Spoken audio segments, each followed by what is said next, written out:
علیکم ورحمۃ اللہ وبرکاتہ۔ الحمد للہ نحمده ونستعینه ونستغفره ونعوذ باللہ من شرور انفسنا ومن سیئات اعمالنا، من يهده الله فلا مضل له ومن يضلله فلا هادي له، وأشهد أن لا إله إلا الله وحده لا شريك له، وأشهد أن محمدا عبده ورسوله، أما بعد فإن خير الحديث كتاب الله، وخير الهدي هدي محمد صلى الله عليه وسلم، شر الأمور محدثاتها، كل محدثة بدعة، كل بدعة ضلالة، كل ضلالة في النار۔ أعوذ بالله السميع العليم من الشيطان الرجيم، بسم الله الرحمن الرحيم۔ يا أيها الذين آمنوا اتقوا الله وقولوا قولا سديدا يصلح لكم أعمالكم ويغفر لكم ذنوبكم، ومن يطع الله ورسوله فقد فاز فوزا عظيما، أو كما قال النبي صلى الله عليه وسلم: من احدث في امرنا هذا ما ليس منه فهو رد۔ اللهم صل على محمد وعلى آل محمد كما صليت على ابراهيم وعلى آل ابراهيم انك حميد مجيد۔ اللهم بارك على محمد وعلى آل محمد كما باركت على ابراهيم وعلى آل ابراهيم انك حميد مجيد۔ تمام تعریفیں ہر طرح کی حمد و ثنا کے لائق اللہ وحدہ لا شریک کی ذات ہے، اور لا تعداد انگنت درود اور سلام ہو امام کائنات، امام اعظم محمد رسول اللہ صلی اللہ علیہ وسلم کی ذات گرامی پر، جو کائنات والوں کی رشد و ہدایت کے لیے اللہ نے رحمت للعالمین بنا کر مبعوث فرمایا۔ میرے بھائیوں، دین اسلام ایک کامل اور مکمل دین اللہ نے ہمارے لیے منتخب کیا ہے،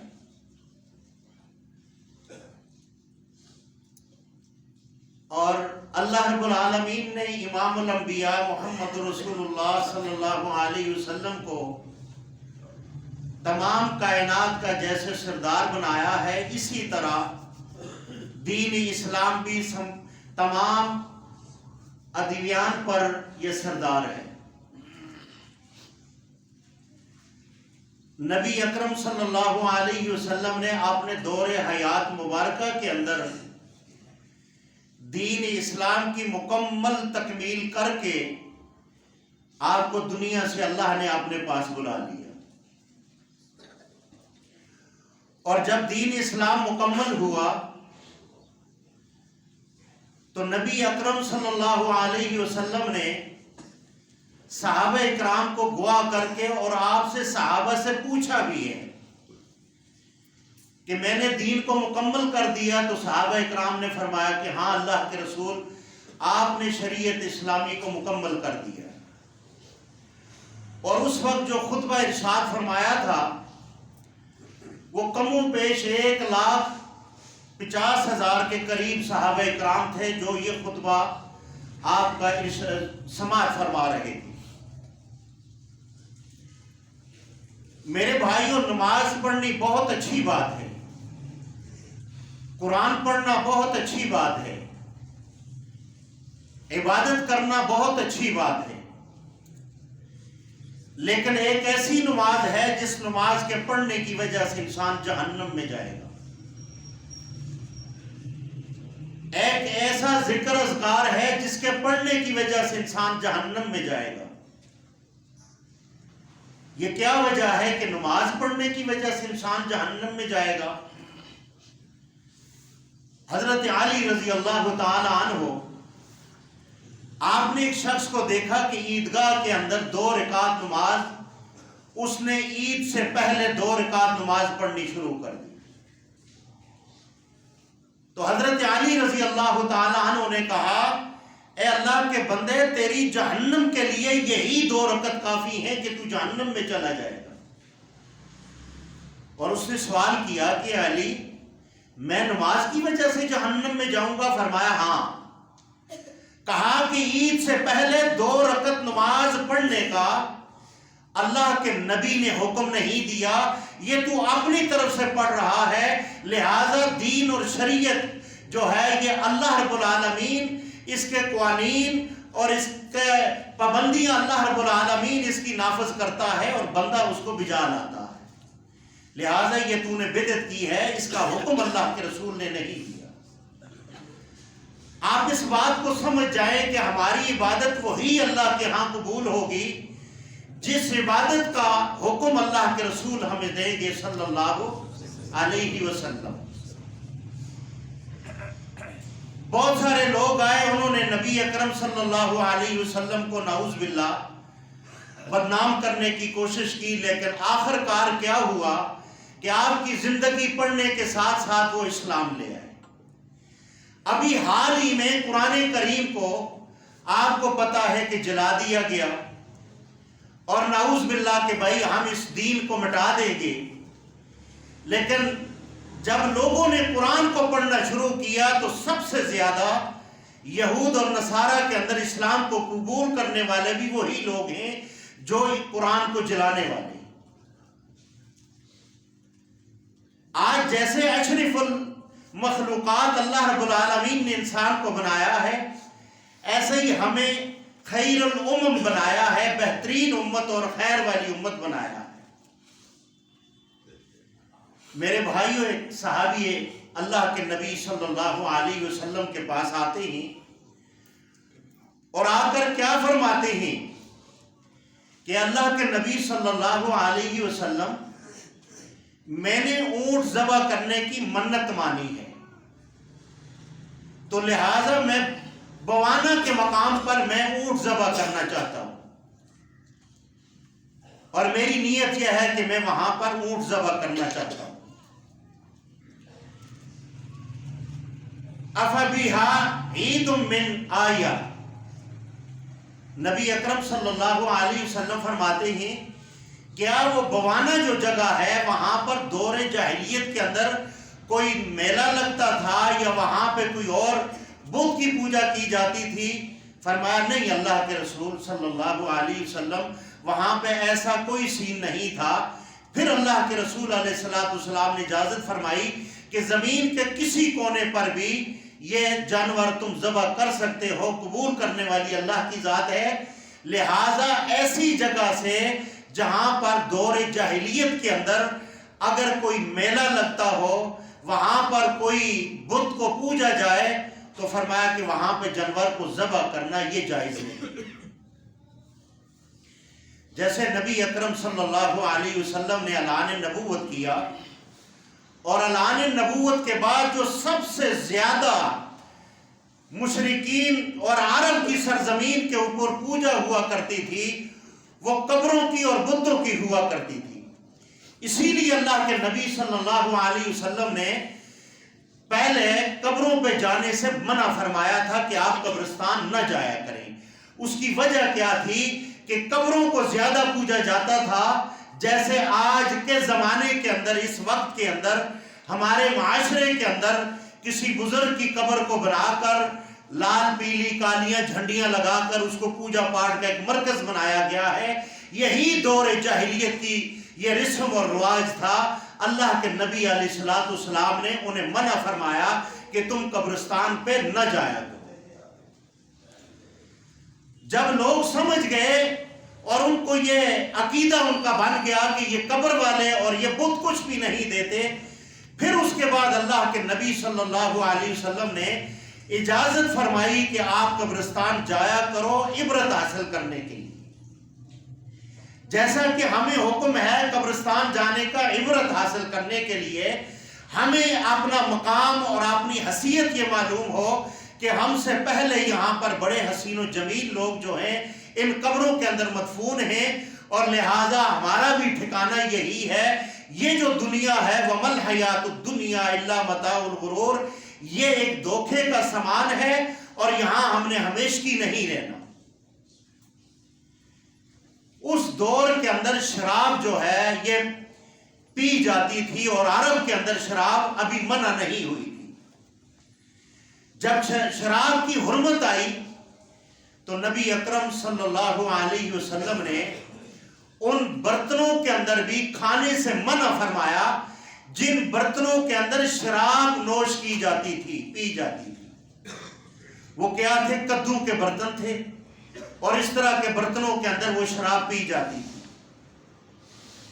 جب لوگوں کا عقیدہ اس پہ مضبوط ہو گیا، اور منع فرمانے کی وجہ کیا تھی کہ جب تم اس برتن کو دیکھو گے تو تمہارے اندر والی وہ خواہش دوبارہ شراب کی طرف تمہیں راغب نہ کرے. لیکن جب لوگ اس پہ پکے ہو گئے تو آپ نے ان برتنوں میں بھی کھانے کی اجازت فرما دی. یہ ہے دین شریعت. جیسا کہ آج ہمارے اندر بہت سے رسم و رواج موجود ہیں، ان رسم و رواج کے اندر جہاں پر سال کے 12 مہینے ہیں، اور 12 مہینوں کے اندر 4 مہینے حرمت والے ہیں، 3 پے در پہ حرمت والے ہیں، ذی القعدہ، ذو الحج اور محرم، اور ایک رجب کا جو مہینہ ہے اس کے اندر اللہ رب العالمین نے یہ بھی حرمت والے 4 مہینے. اور ان کی حرمت اور تعظیم کیا ہے؟ ان کے اندر لڑائی جھگڑا نہیں کرنی، گال گلوچ نہیں کرنی. اگر ان مہینوں کے اندر کوئی آدمی برائی کرتا ہے تو یقیناً دوسرے مہینوں سے بڑھ کر اس کے اندر اس کو زیادہ اس کا جرم بھگتنا پڑتا ہے. اور یہی ان کی تعظیم دور جاہلیت کے اندر بھی تھی. لیکن دور جاہلیت کے اندر کیا کام تھا کہ وہ اس کے اندر اونٹنی، فرا اور کتیرہ بکرے کو کہا گیا ہے کہ بکری کو ذبح کیا جاتا تھا، قربانی کرتے تھے لوگ، اور اس کی کھال کو درخت پہ لٹکا دیا کرتے تھے، اور اسی طرح وہ قربانی کرتے تھے دور جاہلیت کے اندر، رجب کے اندر، کہ یہ تہذیب والا ہے. اور انہوں نے یہ کہا کہ یہ جو ہے لہٰذا یہ ابراہیم علیہ السلام کی سنت ہے، حالانکہ یہ ابراہیم علیہ السلام کی سنت نہیں ہے. اسی لیے قرآن کریم نے اہل ایمان کو یہ فرمایا ہے، یا ایھا الذین آمنوا اتقوا اللہ وقولوا قولا سدیدا. اے ایمان والو، جب بھی تم بات کرو کھری اور سچی اور سیدھی بات کرو تاکہ لوگوں کو سمجھ آئے. اللہ رب العالمین نے فرمایا کہ فَصَلِّ لِرَبِّكَ وَانْحَرْ. دور جاہلیت میں رجب کے اندر قربانی کیا کرتے تھے. اونٹ کا پہلا جو یعنی اونٹ کا بچہ پیدا ہوتا تھا اس کو ذبح کیا کرتے تھے، اور یہ رجبیہ قربانی بھی کہا کرتے تھے. تو اللہ رب العالمین نے فرمایا فَصَلِّ لِرَبِّكَ وَانْحَرْ. میرے محبوب صلی اللہ علیہ وسلم آپ قربانی کریں اللہ کے لیے. وہ رجب کے اندر قربانی بتوں کے نام کی کیا کرتے تھے، اور وہ قربانی کر کے درخت کے اوپر اس کی بکری کی کھال ٹانگ دیا کرتے تھے. حالانکہ ایسی کوئی عبادت ایکسٹرا نہیں ہے کہ جو رجب کے اندر کی جائے، نہ اللہ کے رسول صلی اللہ علیہ وسلم سے ثابت ہے اور نہ کسی اور سے ثابت ہے. ہاں، نفلی قربانی دنیا میں کسی جگہ بھی آپ کر سکتے ہیں، لیکن اس کے لیے رجب کو منتخب کرنا یہ دور جاہلیت کی مشابہت ہو جائے گی. من تشبہ بقوم فہو منہ. اللہ کے نبی صلی اللہ علیہ وسلم نے پہلی قوم جاہلیت کی قوموں کے ساتھ تشبیہ دینے والوں کو فرمایا کہ وہ ہم میں سے نہیں ہے. جس طریقے پر آج من تشبہ بقوم فہو منہ، بات آگی ضمناً کرتے ہیں کہ آج ہمارے نوجوان یہ پونیاں بنا لیتے ہیں اور پیچھے سے وہ پونی بھی لگا لیتے ہیں اور بال بڑے بڑے رکھے ہوتے ہیں اور پونی لگا کر موٹر سائیکل پہ پیچھے ایسے بیٹھے ہوتے ہیں جیسے کوئی عورت ذات بیٹھی ہوئی ہے۔ اللہ کے نبی صلی اللہ علیہ وسلم نے اس عمل پر لعنت بھیجی ہے اور یہ قیامت کی نشانیوں میں سے ایک نشانی بتائی۔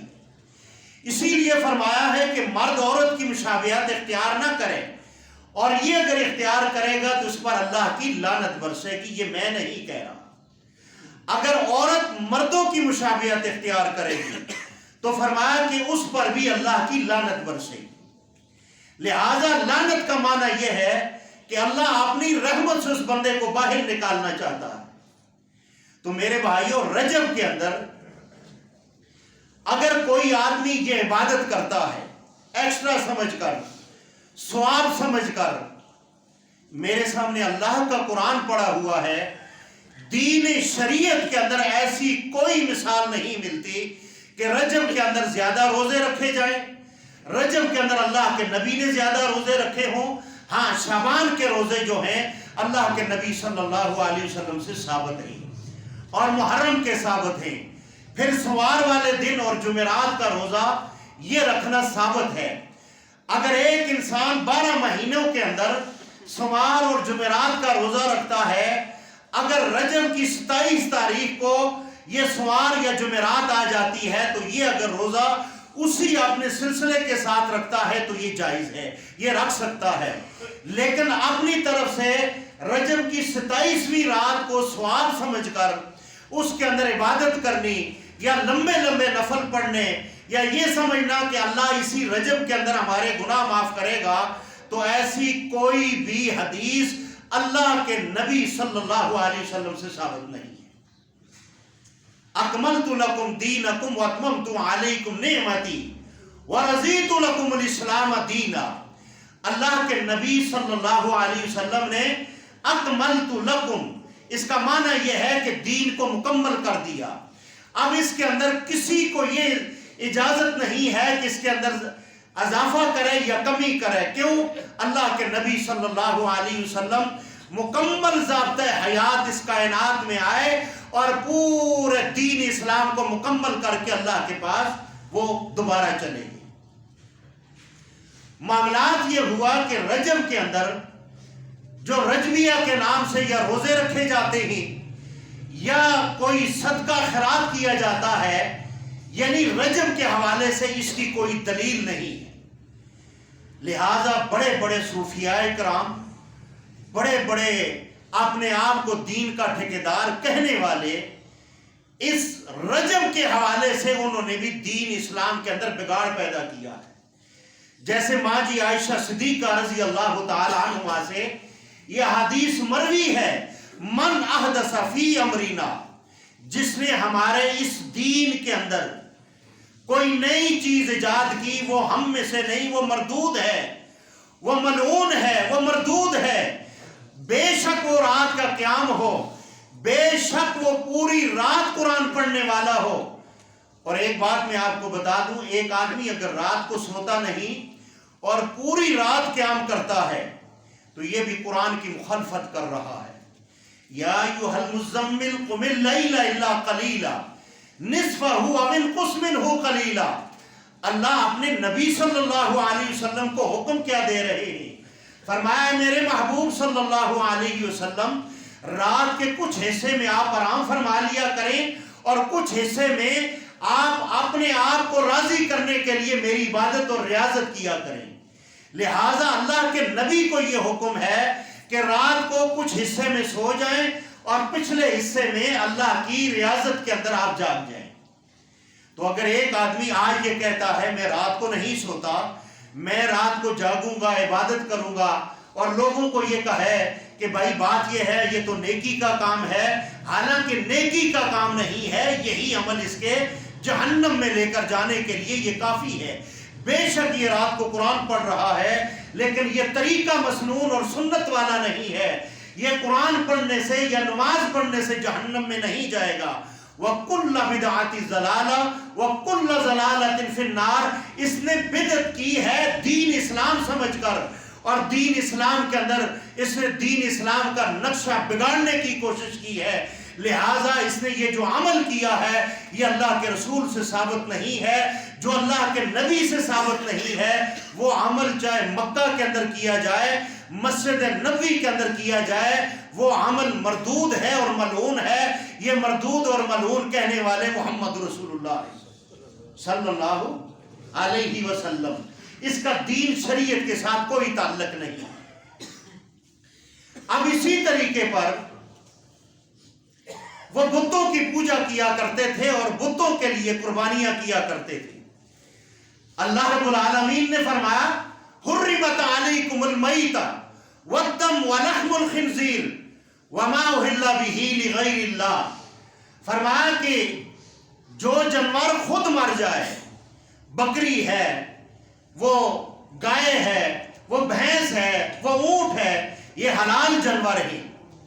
اگر یہ خود مر جاتے ہیں تو فرمایا حرمت، یہ جو خود میت بنا ہے یہ کھانا جائز نہیں ہے، یہ حرام ہو گیا ہے۔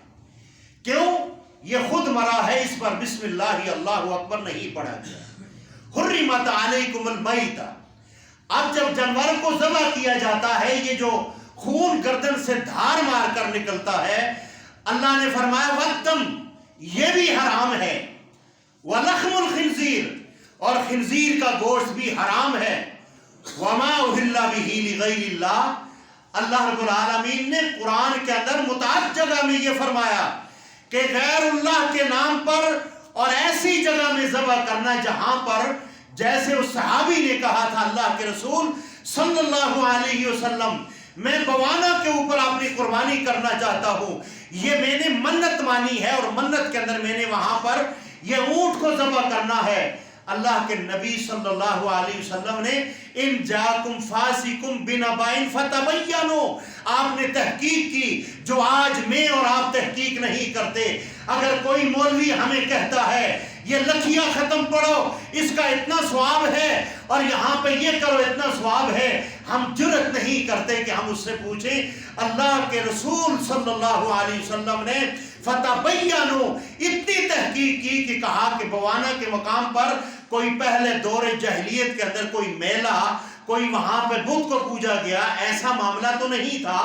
تو یہاں سے معلوم یہ ہوتا ہے کہ ہم اگر کسی مزار پر جا کر جانور کو ثواب کی نیت سے ذبح کرتے ہیں اور مزار پر جا کر ہم دیکھ ثواب کی نیت سے دیتے ہیں کہ یہاں لوگ آتے ہیں بھوکے ہیں، جی کیا بات ہے، چونکہ چنانچہ یہ ثواب کا کام ہے، رب کائنات کی قسم میرے سامنے اللہ کا قرآن ہے، اور میں اگر آپ کو غلط طرف لے کر جاؤں گا قیامت والے دن میں آپ کا مجرم ہوں۔ دین شریعت کے اندر اس کو بدعت کہا گیا ہے اور اس کو کفر کہا گیا ہے، لہٰذا ایسا عمل کرنا اگر اس سے پہلے کوئی کرتا ہے تو اس کے لیے یہ بہترین موقع ہے، وہ 1 منٹ سے پہلے توبہ اور استغفار کر کے رجوع اللہ کر لے کہ میں نے آج کے بعد دین شریعت کی میں نے مدد کرنی ہے اور دین شریعت کے اندر میں پابند رہوں گا۔ اللہ رب العالمین ان گناہوں کو بھی اللہ نیکیوں میں تبدیل کر دے گا۔ اگر پہلے ایسے ہوا ہے، یا مثال کے طور پر کسی قبر پر جھنڈی چڑھائی ہے، کسی قبر پر چادر چڑھائی ہے، تو یقین جانیے توبہ کرنے کے بغیر اگر چلے گئے، ان اللہ لا یغفر ان یشرک بہ ویغفر ما دون ذلک لمن یشاء۔ اللہ کہہ رہا ہے میرے پاس شرک لے کر نہ آنا، باقی سارا کچھ لے کر آ جانا۔ اللہ فرماتا ہے میری رحمت جوش میں آئی تو میں معاف فرما دوں گا، لیکن ایک شرک کنفرم ہے، یہ معاف نہیں ہوگی، اس کی گارنٹی ہمارے پاس نہیں ہے۔ اس وقت تک جب تک یہ آدمی شرک سے توبہ کر کے برات کا اعلان کر کے یہ اللہ کی توحید کے جھنڈے کے نیچے نہیں آ جاتا، یہ جب تک اللہ کو یہ صفات نہیں دیتا کہ میری بگڑی بنانے والا، مجھے بیماری دینے والا، بیماری سے نجات دینے والا، بچے دینے والا اور بچے روک دینے والا، یہ قوت اور طاقت کس کی ہے؟ ایک اللہ کی ہے۔ جب تک یہ عقیدہ نہیں بنے گا تو میرے بھائیوں بیت اللہ کا طواف کرنا بھی بیکار ہے۔ کوئی آپ کو 2 رائے بتانی یا دوسرا طریقہ بتانا وقولوا قولا سدیدا، اس آیات کے برعکس اور اس کے خلاف ہے کہ میں آپ کو یہ بتاؤں کہ جی لگے رہیں سجدہ کریں، نہیں، رب کائنات کی قسم یہ ہے آپ کی نماز بھی وہی قبول ہوگی جس نماز پر محمدی مہر ہوگی، جس نماز پر محمد رسول اللہ کی تصدیق ہوگی، اور جو نماز جبرائیل امین آسمان سے لے کر زمین پر آیا اور زمین پر آ کر محمد رسول اللہ کو وہ نماز سکھلائی، اللہ کے نبی نے فرما دیا صلو کما رأیتمونی اصلی، نماز ایسے پڑھو جیسے مجھے پڑھتے ہوئے، جیسے مجھے پڑھتے ہوئے۔ تو مجھے یہ بتائیں، آپ انصاف کریں، چھوڑیں، میں فرقوں کی بات نہیں کرتا، جس دن میں فرقوں کی بات کروں اللہ مجھے ممبر پہ چڑھنے کی توفیق نہ دے، اللہ کی قسم فرقوں کی دعوت دینا یہ جائز نہیں ہے۔ آپ خود انصاف کریں، میں آپ کے کوڈ کے اندر میرا عقیدہ تو یہی ہے کہ میری نماز پر اگر محمدی مہر ہوگی تو انشاءاللہ میں سینے پہ ہاتھ مار کر کہتا ہوں اللہ رب العالمین میری نماز کو ضائع نہیں کرے گا۔ اگر میری نماز کے اوپر اللہ کے نبی کی مہر نہیں، محمدی نہیں، میرے غسل پر، میرے وضو پر، میرے صدقات پر، میری عبادات کے ہر اس معمول پر اللہ کے نبی کی مہر نہیں ہے تو من احدث فی امرنا ھذا ما لیس منہ فہو رد، وہی نماز مردود، اور وہی نماز جو ہے اس کے بارے میں اللہ کے نبی نے فرما دیا ہے وہ ہم میں سے نہیں، وہ مردود ہے، وہ عمل، وہ مردود کیا ہے، وہ ہماری طرف سے ہے، لہٰذا ہمیں وہ عمل نہیں کرنا چاہیے جس کو اللہ کے نبی مردود فرما دیں۔ آپ خود فیصلہ یہ کر دیں، کیا آسمان سے جبرائیل امین ان 4 اماموں کی جو نمازیں یہ لے کر آئے تھے، امام حملی لے کر آئے تھے نمازیں حملی، حنفی، شافی، مالکی، جعفری، اگر یہ لے کر جبرائیل امین نہیں آیا تو رب کائنات کی قسم یہ ساری نمازیں من احدث فی امرنا ھذا ما لیس منہ فہو رد اس زمرے میں آئیں گی۔ یا ایھا الذین آمنوا اتقوا اللہ وقولوا قولا سدیدا، کھری اور سچی بات یہ ہے کہ میرے بھائیوں اس کے اندر اگر آپ کا اپنا بھی کوئی آ جائے اور اگر ہم یہ کہیں چونکہ چنانچہ میرے آباء و اجداد ایسے کرتے رہے، قرآن نے یہ کہا ہے یہ بھی گمراہ، ان کے آباء و اجداد بھی گمراہ۔ آپ ابراہیم علیہ السلام کی سیرت کو پڑھیں، اس کے اندر انہوں نے ابراہیم علیہ السلام کو جب یہ بات کہی کہ ساڑھے بزرگ انج کر دینے تو اللہ نے فرمایا ابراہیم یہ بھی گمراہ، ان کے آباء و اجداد بھی گمراہ۔ میرے بھائیوں نماز وہ پڑھو جس نماز پر محمدی ہو، رفع الیدین والی ہو، سینے پر ہاتھ باندھنے والی ہو، رب کائنات کی قسم ایمان کے پیچھے سورہ فاتحہ پڑھنے والی ہو، گھر میں سورہ فاتحہ پڑھنے والی ہو۔ اللہ کے نبی صلی اللہ علیہ وسلم نے فرمایا ہر وہ نماز جس کے اندر سورہ فاتحہ نہ پڑھی جائے اللہ کے رسول نے فرمایا وہ نماز باطل ہے۔ اب آپ خود اندازہ کریں کہ ہم پیروی کلمہ اللہ کے نبی کا پڑھتے ہیں اور پیروی ہم کسی اپنے مولوی کی، کسی پیر کی کرتے ہیں، لیکن وہ پیر اور وہ مولوی جو بدعت کی طرف لے کر جاتے ہیں وہ العلماء ورثۃ الانبیاء کے اندر وہ نہیں آتے، وہ علماء سو کے اندر آتے ہیں۔ اس لیے علماء سو جو ہے وہ حق کی طرف نہیں بلاتے، وہ بلکہ باطل کی طرف بلاتے ہیں۔ اسی طرح رجب کے اندر جو یہ بدعات انہوں نے ایجاد کی ہیں ان کا کوئی عمل اللہ کے نبی سے ثابت نہیں ہے، بلکہ یہ جو 22 رجب کے کنڈے ہیں ان کے اندر حلوہ اور پوری تقسیم کی جاتی ہے، اور اس کا منسوخ کیا کیا جاتا ہے، کہتے یہ ہیں کہ بھائی یہ امام جعفر صادق کے کنڈے ہیں اور یہ ان کے پتہ نہیں سال ثواب ہے یا کیا ہے۔ میرے بھائیوں نہ تو 22 رجب کو حضرت امام جعفر صادق رحمت اللہ علیہ نہ پیدا ہوئے نہ فوت ہوئے، اگر پیدا بھی ہوئے فوت بھی ہوئے، دین اسلام امام جعفر کا نام نہیں ہے، دین اسلام محمد رسول اللہ کا نام ہے۔ ہمارے لیے حجت، ہمارے لیے دین اسلام وہ محمد رسول اللہ کی سنت جو ہے وہ ہمارے لیے قابل قبول ہے۔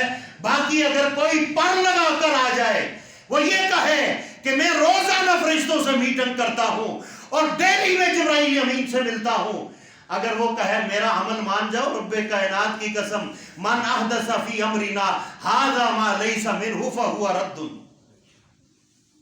وہ مردود عمل ہے۔ آج ہم اسی طرف جاتے ہیں جس طرف اللہ کے نبی نے منع فرمایا ہے صلی اللہ علیہ وسلم۔ رجب کی 27 تاریخ کو لوگوں نے منسوخ کر دیا ہے کہ معراج ہوئی ہے، لیکن معراج کے سبحان الذی اسری بعبدہ لیلا من المسجد الحرام الی المسجد الاقصی الذی بارکنا حولہ لنریہ من آیاتنا، اللہ رب العالمین نے معراج کرائی ہے، لیکن اس پر 36 اقوال ہیں۔ کسی نے قول کیا ہے رمضان کے اندر، کسی نے ربیع الاول کا قول کیا ہے، لہذا معراج ہوئی ہے، لیکن رجب کے اندر یہ کنفرم نہیں ہے۔ اور رجب کی 27 تاریخ کو روزہ رکھنا، یہ آپ کا روزہ تو ہوگا مسنون عمل نہ ہونے کی وجہ سے، من احدث فی امرنا ھذا ما لیس منہ فہو رد، یہی روزہ آپ کو جہنم میں لے کر جانے کے لیے یہ کافی ہوگا۔ اس لیے کہ ہم نے دور جاہلیت کی وہ رسم و رواج کے مطابق ہم نے اس کے اندر رجب کو بہت زیادہ ہم نے اپنی طرف سے عبادات منسوخ کر کے 27 کا اگر روزہ رکھا اس نیت سے، تو یہ روزہ مردود ہوگا، اس روزے کا تعلق اللہ کے نبی کی شریعت کے ساتھ نہیں ہوگا۔ پھر اسی طرح آگے شعبان کی 15 تاریخ کو کیا ہے؟ من گھرت لوگوں نے حدیثیں بنائی ہوئی ہیں حلوہ کھانے کے لیے، یا تو یہ انگریزوں کے پٹھو گزرے ہیں یا انگریزوں کے گھوڑے یہ صاف کرتے رہے ہیں۔ ان مولویوں کو پیسے نہیں ملتے تھے، انہوں نے دین اسلام کے اندر بگاڑ پیدا کیا ہے۔ اور یہ شعبان کی 15 تاریخ کو کیا کہا؟ آج کے دن ایک پتا گرتا ہے، یا جی مرنے والا ہوگا یا زندگی والا ہوگا، اور آج کے دن ہماری قسمت لکھی جائے گی، تقدیر لکھی جائے گی۔ اور میرے بھائی کیوں قرآن کا انکار کر رہے ہو؟ نون والقلم، یہ قلم سب سے پہلے اللہ نے دنیا کے اندر اللہ نے پیدا کی، اور قلم کو یہ حکم دیا کہ سب کچھ لکھ دے، تقدیر میں سب کچھ لکھ دیا ہے۔ اب آگے اس تقدیر کو اچھا اور برا بنانا یہ میرے اور آپ کے اختیار کے اندر ہے۔ ہم نے اپنی طرف سے دن مقرر کیے ہوئے ہیں، اور ان دنوں کے اندر ہم عبادت کرتے ہیں، راتوں کو جاگتے ہیں، تسبیحات پڑھتے ہیں، اور صبح جناب ہم روزہ رکھتے ہیں، اور ہم کہتے ہیں جی آج روزہ تو نے نہیں رکھا۔ اگر ایک انسان رجب کے اندر ایکسٹرا عبادت کرے گا، روزہ رکھے گا، یہ اللہ کے نبی کی سنت کے اندر نہیں ہے۔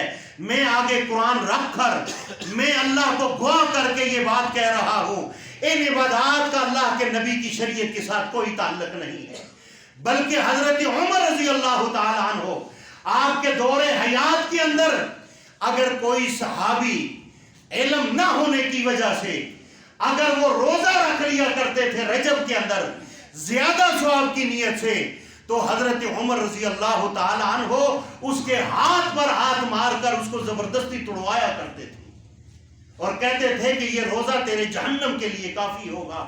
یہ اللہ کے نبی سے ثابت نہیں ہے۔ میرے بھائیوں، ہمیں عبادت وہ کرنی چاہیے جو عبادت وَدِينِ الْحَقِّ لِيُظْهِرَ، یہ دین حق کے اندر جو اللہ نے آسمان سے ہمارے لیے قانون اور نافذ کر کے دنیا پہ بھیج دیا۔ جبرائیل امین نے آ کر اللہ سے وحی لے کر آ کر اللہ کے نبی علیہ السلام کو دین کے سارے قوانین سکھا دیے، اور سکھانے کے بعد اللہ کے نبی نے وہ عطا کر دیے۔ عطا کرنے کا معنی لوگوں نے غلط لے لیا کہ یہ ہمیں رزق تقسیم کرتے ہیں۔ دیکھیں جی، اللہ کے نبی فرماتے تھے کہ بھائی جو اللہ مجھے عطا کرتا ہے میں آپ کو عطا کرتا ہوں، اب یہی بات میں آپ کو کرتا ہوں، جو اللہ نے مجھے عطا کیا علم کی صورت کے اندر، تو جو مجھے سمجھ آتا ہے میں آپ میں تقسیم کرتا ہوں۔ تو اس کا کیا معنی ہوا کہ میں رزق تقسیم کرتا ہوں؟ نہیں، استغفر اللہ۔ اللہ کے نبی نے تقسیم کیا علم تقسیم کیا، اور صحابہ تک مینو عن اللہ کے نبی علیہ السلام نے اس کو پہنچایا۔ لیکن آج ہم نے اپنی طرف سے ثواب کا جو ہے ہم نے اس کے اصحال ثواب یا فلاں چیزیں بنا کر ہم نے دین شریعت کا حصہ بنا کر ہم اللہ کے مجرم بندے ٹھہرائے، بلکہ اللہ کے بندے نہ بن سکے۔ اللہ سے ڈرنے کا معنی کیا ہے؟ اکثر لوگ کہتے ہیں جی اللہ سے ڈرو، اتق اللہ. اللہ سے ڈرنے کا معنی کیا ہے؟ مثال کے طور پہ اللہ سے ڈرنے کا معنی یہ ہے اللہ کی فرما برداری والے کام کرنے کے والے کے لیے اللہ راضی ہوتا ہے، اور جو اللہ کی مخالفت کرتا ہے اللہ اس کے لیے عذاب علیم اور عذاب شدید تیار کیا ہے. ان بطش ربک لشدید. اللہ سے ڈرنے کا مطلب یہ ہے اللہ نے اللہ کے شریعت کے اندر جو معاملات نہیں ہیں اور جو گناہ ہیں ان سے ڈرو، ان کی وجہ سے اللہ پکڑ کرتا ہے. اور یہ جو بدعت ہے یہ بدعت سارے گناہوں سے افضل اعلیٰ ہے، اس لیے اس بدعت کی وجہ سے لوگ توبہ کے بغیر جہنم کے اندر جا رہے ہیں. ان کو توبہ کی توفیق نہیں ہوتی. وجہ کیا ہے؟ یہ چونکہ اس بدعت کو دین اسلام کا رکن سمجھ کر یہ اس بدعت کو ایجاد کرتے ہیں، اس اسلام کی نیت سے اس کو ایجاد کرتے ہیں، لہٰذا یہ اسی بدعت کے اندر یہ مر جاتا ہے. اور کیا فرمایا؟ اما بعد فإن خیر الحدیث کتاب اللہ وخیر الحدی حدی محمد صلی اللہ علیہ وسلم وشر الامور محدثاتها وكل محدثة بدعة وكل بدعة ضلالة وكل ضلالة في النار. ہر طرح کی بدعت گمراہی ہے اور ہر گمراہی جہنم کا ایندھن ہے. میرے بھائیو، اللہ جانتا ہے آپ کیوں اپنے آپ کو دین اسلام کے اوپر لے کر نہیں آتے. اللہ کے نبی صلی اللہ علیہ وسلم سے رجب کے اندر کوئی عمرہ کرنے کی بھی آپ سے کوئی مسنون سنت نظر نہیں آتی، بلکہ ماں جی عائشہ صدیقہ رضی اللہ تعالیٰ عنہ نے ایک صحابی کو منع فرمایا تھا. رجب کے اندر وہ رجب کی نیت سے عمرہ کے لیے جاتے تھے. فرمایا اللہ کے نبی سے ثابت نہیں ہے. اب یہی عمل جو آدمی صاحب نصاب ہیں وہ کیا کرتے ہیں کہ سال کے 12 مہینے وہ انتظار کرتے ہیں اور رجب کا زیادہ ثواب سمجھ کر رجب کے اندر وہ عمرے پر جاتے ہیں. ہاں، ایسے ایک آدمی عمرے پر گیا ہے، اس کی نیت رجب کی نہیں ہے اور وہ ایسے ہی گیا ہے، اگر وہ عمرہ کرتا ہے تو اس کا عمرہ درست ہوگا، لیکن اس نیت سے جانا کہ رجب کے اندر ثواب زیادہ ہے تو یہ بدعت ہوگی. لہٰذا یہ اللہ کے رسول سے ثابت نہیں. دین اسلام سمجھنے کی اور اس کی تحقیق کرنے کی کوشش کریں. یا ایھا الذین آمنوا اطیعوا اللہ واطیعوا الرسول. اے ایمان والو تم اطاعت کرو کس کی؟ واطیعوا الرسول کس کی؟ وَأُولِي الْأَمْرِ مِنْكُمْ وَأُولِي الْأَمْرِ مِنْكُمْ. یہاں پر ہمارے وہ محدثین بھی آگے، ہمارے امام بھی آگے، وَأُولِي الْأَمْرِ مِنْكُمْ خلیفۃ المسلمین بھی آگے. اس آیات کے اندر میں بھی آ گیا، اس آیات کے اندر سارے مولوی آگے. وَأُولِي الْأَمْرِ مِنْكُمْ اس کے اندر سارے علماء آگے. وَأُولِي الْأَمْرِ مِنْكُمْ اس کے اندر پیر بھی آگے. فرمایا وَأُولِي الْأَمْرِ مِنْكُمْ فَإِن تَنَازَعْتُمْ. ان کی باتوں میں یہ مولوی جو ہیں، یہ لمبے لمبے ترتروں والے، یہ لمبی لمبی گاڑیوں والے، یہ بڑے بڑے چبوں والے، اگر ان کی بات میں تمہیں تنازع نظر آئے، تنازع کس بات کا؟ فَإِن تَنَازَعْتُمْ فِي شَيْءٍ ان کی باتوں میں تمہیں تنازع نظر آئے، ان کے عمل میں تنازع نظر آئے، یہ اگر کہیں لکھیا ختم پڑھنا ہے یہ تنازع ہے. ان کی باتوں میں اگر یہ بات آئے کہ جی 3 طلاقیں اکٹھی ہیں اور ایک کہہ رہا ہے 3 طلاقیں جدا ہیں، ایک مہینے کے بعد دینا ہے، یہ تنازع آ گیا. ایک مولوی کہتا ہے زیر ناف ہاتھ باندھنے ہیں اور میں آپ کی مسجد میں یہ کہتا ہوں سینے پر ہاتھ باندھنے ہیں. کیوں؟ اللہ کے رسول نے صدری کا لفظ آیا ہے، آپ نے سینے پر ہاتھ باندھا ہے، رفع الیدین کیا ہے، یہ تنازع نظر آیا. فرمایا وَأُولِي الْأَمْرِ مِنْكُمْ فَإِن تَنَازَعْتُمْ فِي شَيْءٍ فَرُدُّوهُ إِلَى اللَّهِ. کیا کرنا ہے؟ فَرُدُّوهُ. کیا کرنا ہے اہل ایمان کو؟ کلمہ پڑھنے والے، اللہ کے نبی پر ایمان لانے والے، قرآن پر ایمان لانے والے، وہ ان کو حق اور باطل نہ کہیں، وہ سیدھے اللہ کی طرف رجوع کریں، اللہ کے قرآن کے ساتھ جڑیں. فَرُدُّوهُ إِلَى اللَّهِ وَالرَّسُولِ اور اللہ کے رسول کی سنت کی طرف آئیں. یہ کس کا حکم ہے؟ یہ کائنات والے رب کا حکم ہے. کس کا حکم ہے؟ یہ اللہ کا حکم ہے. اللہ کہہ رہا ہے کہ فَإِن تَنَازَعْتُمْ، ان کی باتوں میں کوئی تنازع نظر آئے. اگر یہ کہیں کہ بھائی رجب کے اندر اتنا ثواب ہوتا ہے، روزے رکھو، یہ کرو وہ کرو، یہ تنازع ہے، آپ جھگڑے نہ، سوال نہ کریں. آپ اس بات کو دین شریعت میں لے کر جائیں، میری بات کو بھی لے کر جائیں، آپ ان کی بات کو بھی لے کر جائیں. اگر میں غلط ہوں آپ آئیں، میں اصلاح کروں گا. اور میں اس کیمرے کے ذریعے پوری دنیا کو یہ کہتا ہوں، میں آپ سے بھی یہ کہتا ہوں، اگر میری بات میں کوئی غلطی ہوئی، رب کائنات کی قسم میں یہ قرآن ہاتھ میں رکھ کر یہ کہتا ہوں، میں اس بات کی غلطی اسی منبر رسول پر آپ سے مانگوں گا. اس کو کہتے ہیں وہ جادو جو سر چڑھ کے بولے، حق اس کو کہتے ہیں. آپ اس بات کو لے کر بیٹھ جاتے ہیں. فَرُدُّوهُ إِلَى اللَّهِ، پھر فرمایا فَإِن تَنَازَعْتُمْ فِي شَيْءٍ فَرُدُّوهُ إِلَى اللَّهِ وَرَسُولِهِ. آگے کیا فرمایا؟ إِن كُنتُمْ تُؤْمِنُونَ بِاللَّهِ. کیا کہا؟ اگر تم بے شک اللہ پر ایمان لائے. کس پر؟ اللہ پر ایمان لائے. یہ ایمان والوں کو کہا گیا ان کنتم تؤمنون باللہ، اگر یہ اللہ پر ایمان لائے، والیوم الآخر، اگر ان کا یہ ایمان ہے کہ اللہ کی عدالت میں آخرت کو مانتے ہیں اور وہاں کھڑے ہو کر اس دنیا کا حساب دینا ہے، تو پھر یہ کیا کریں گے؟ فَإِن تَنَازَعْتُمْ فِي شَيْءٍ فَرُدُّوهُ إِلَى اللَّهِ. کون فرقوں کی دعوت دے رہا ہے؟ کون قرآن کی دعوت دے رہا ہے؟ کون فرقوں کی دعوت دے کر فرقوں کو مضبوط کرتا ہے؟ اور کون ہے جو اسلام کی دعوت دے کر اسلام کے قلعے کو اور مضبوط کرنا چاہتا ہے؟ پھر تمہیں اللہ حکم کیا دیتا ہے؟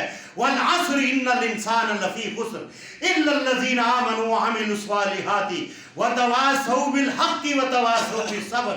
پھر تم حق والوں کے ساتھ مل جاؤ، پھر اس پر جو مصیبت آئے تو اس پر صبر کی تلقین کرو. یہ دین ہے.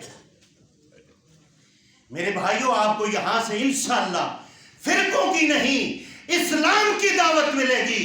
اور اسلام کی دعوت کے لیے آپ کو چاہیے ہمارے دستے بازو بنے، اور دستے بازو بن کر آپ ٹائم پر آئیں تاکہ آپ کو دلائل کے ساتھ، آپ کو قرآن کے ساتھ جوڑنے سے اور بدعت سے اور اس مردود کام سے روکا جائے جس کا کرنے کا حکم نہ اللہ نے دیا، نہ اللہ کے رسول نے دیا. اور جس عمل پر نہ اللہ کا حکم ہو نہ محمد رسول اللہ کی سنت ہو، رب کائنات کی قسم یہ حدیث انہی کے لیے، من احدث فی امرنا ھذا ما لیس منہ فہو رد. سبحان ربک رب العزت عما یصفون وسلام علی المرسلین والحمد للہ رب العالمین.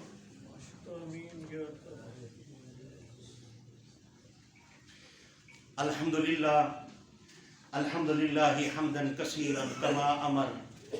اما بعد فإن خیر الحدیث کتاب اللہ وخیر الہدی ہدی محمد صلی اللہ علیہ وسلم. شر الامور محدثاتها کل محدثۃ بدعہ کل بدعۃ ضلالہ کل ضلالۃ فی النار. میرے بھائیو، آپ کے سامنے ایک اعلان کرنا ہے بہت ضروری. ہم چونکہ سارے ختم نبوت کا عقیدہ رکھتے ہیں یا نہیں رکھتے، الحمدللہ اس عقیدے کے لیے اپنے آنے والی نسلوں کے لیے ہم نے اس عقیدے کی بنیاد کو نسلوں کے اندر منتقل کرنے کے لیے انشاءاللہ یہاں پہ پہلی سالانہ دفاع ختم نبوت کانفرنس کا ہم انعقاد کر رہے ہیں، جس کے اندر مشترکہ ہوں گی. اس کے اندر کراچی سے بھی اور ملک کے جید علماء کرام انشاءاللہ یہاں پہ تشریف لائیں گے. اور 20 فروری کو انشاءاللہ بروز منگل کو کانفرنس ہوگی. انشاءاللہ اس کے لیے آپ نے تیاری کرنی ہے، اس کے لیے آپ نے لوگوں کو دعوت دینی ہے. ختم نبوت کا یہاں پہ عقیدہ بتایا جائے گا. اور انشاءاللہ العزیز اگلا جو جمعہ ہوگا اس جمعے پر اتنا زبردست ایک انسانیت کے اعتبار سے میں موضوع لے کر آپ کے ساتھ آنے والا ہوں. اور پھر اس کے بعد ایک اعلان یہ ہے، آگے یہ ہمارے قاری عبدالحمید اوان صاحب کی طرف سے کہ بھائی آگے یہ رمضان آنے والا ہے، 30 آدمی ایسے ہونے چاہیے جو 30 افطاریاں اس مسجد کے اندر کروائیں اور اس مسجد کے ساتھ بڑھ چڑھ کر تعاون کریں. یہ آپ کے تعاون کی وجہ سے مسجدوں کا کام اور دین کا کام ہوتا ہے. اللہ تعالیٰ مجھے اور آپ کو دین اسلام سمجھنے کی اور اس پر عمل کرنے کی توفیق عطا فرمائے۔ اللہ تعالیٰ آپ پہ اور مجھ پہ اپنی رحمت اور کرم فرمائے، صراط مستقیم پہ چلنے کی توفیق عطا فرمائے۔ ہمارے لاحقین جو فوت ہو گئے اللہ ان کی قبروں کو منور فرمائے، جو بیمار ہیں اللہ ان کو شفائے کاملہ عطا فرمائے۔ اللہ رحمت والی بارش برسائے۔ اے اللہ ہم گناہگار ہیں، اپنے گناہوں کی توبہ کرتے ہیں، رحمت کی بارش برسا۔ سبحان ربک رب العزت عما یصفون۔